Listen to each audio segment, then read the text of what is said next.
जब भी मैं हलवाई की दुकान पर जाती हूँ तो मैं इस बर्फ़ी को ज़रूर ख़रीदती हूँ। सारी मिठाइयाँ एक तरफ, लेकिन ये मज़ेदार सी बर्फ़ी एक तरफ, जो मेरी सबसे ज़्यादा फेवरेट है। तो इस मज़ेदार सी बर्फ़ी को हम 4 चीज़ों से बनाकर तैयार करेंगे। तो आधा किलो दूध मैंने एक कढ़ाई में ऐड कर दिया है। आधा किलो दूध से हमारी बहुत सारी बर्फ़ी बनकर तैयार हो जाएंगी। तो दूध को मैंने गर्म करने के लिए रख दिया है। ये दूध पहले से उबला हुआ था, इसमें काफ़ी सारी मलाई भी थी। तो हमने दूध को एक बार फिर अच्छी तरह से बॉयल कर लिया है। हमने इसको बहुत अच्छी तरह से 15 से 20 मिनट इतना पका लिया है कि दूध अपनी क्वांटिटी से आधा रह गया है। अब मैं इसके अंदर ऐड कर देती हूँ 4 टेबल स्पून चीनी। आधा किलो दूध के लिए 4 टेबल स्पून चीनी बिल्कुल परफेक्ट होती है। इसके साथ ही 2 टेबल स्पून मैंने इसके अंदर मिल्क पाउडर भी ऐड कर दिया है। ये भी इसके अंदर आप ज़रूर ऐड कीजिएगा। बहुत ही मज़ेदार, बिल्कुल हलवाई वाली बर्फ़ी बनकर तैयार होगी। इसके अंदर हाफ टी स्पून हम इलायची पाउडर ऐड कर देंगे। दोस्तों, यहाँ पर मैं आपको याद दिलाती चलूँ, अगर आपको मेरी रेसिपी अच्छी लग रही है तो लाइक करना बिल्कुल भी मत भूलिएगा, और अगर रेसिपी अच्छी नहीं लग रही है तो आप इसको डिसलाइक भी कर सकते हैं।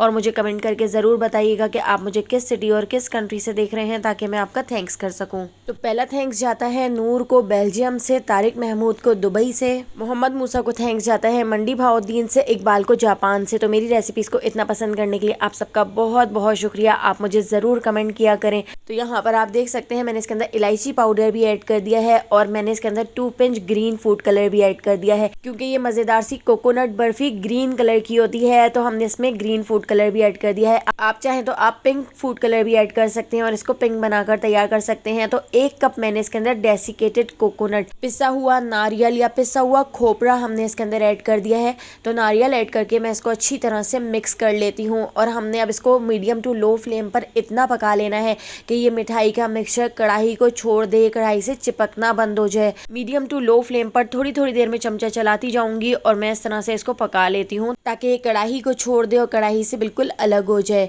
तो देखिए, यहाँ पर इसको पकते हुए तकरीबन 10 मिनट का टाइम हो चुका है और ये कढ़ाई से बिल्कुल अलग हो चुका है। तो 1 टेबल स्पून हमने इसमें घी भी ऐड कर दिया है, ताकि इसके ऊपर बहुत ही अच्छी सी शाइनिंग आए।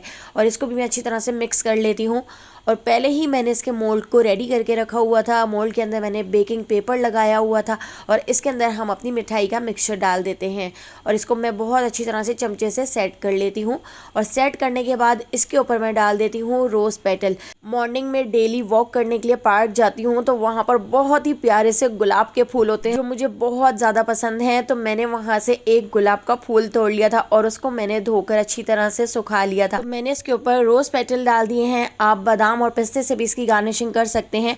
और इस मिठाई के मिक्सचर को मैंने 2 घंटे के लिए फ्रिज में रख दिया था। 2 घंटे बाद ये पूरी तरह से सेट हो गया था, और इसको अच्छी तरह से सेट करने के बाद मैं इसकी इस तरह से कटिंग कर लेती हूँ। तो यहाँ पे हमारी बहुत ही मज़ेदार सी कोकोनट बर्फ़ी बनकर तैयार हो चुकी है, जो हलवाई की बर्फ़ी से भी ज़्यादा मज़ेदार बनके तैयार हुई है। तो अगर आपको इस मज़ेदार सी कोकोनट बर्फ़ी की रेसिपी पसंद आई हो तो लाइक, शेयर और सब्सक्राइब करना बिल्कुल भी मत भूलिएगा। फेसबुक, टिकटॉक या यूट्यूब पे देख रहे हैं तो मेरे चैनल को फॉलो कर लीजिएगा। आने वाली वीडियो तक मुझे दीजिए इजाज़त। अल्लाह हाफ़िज़।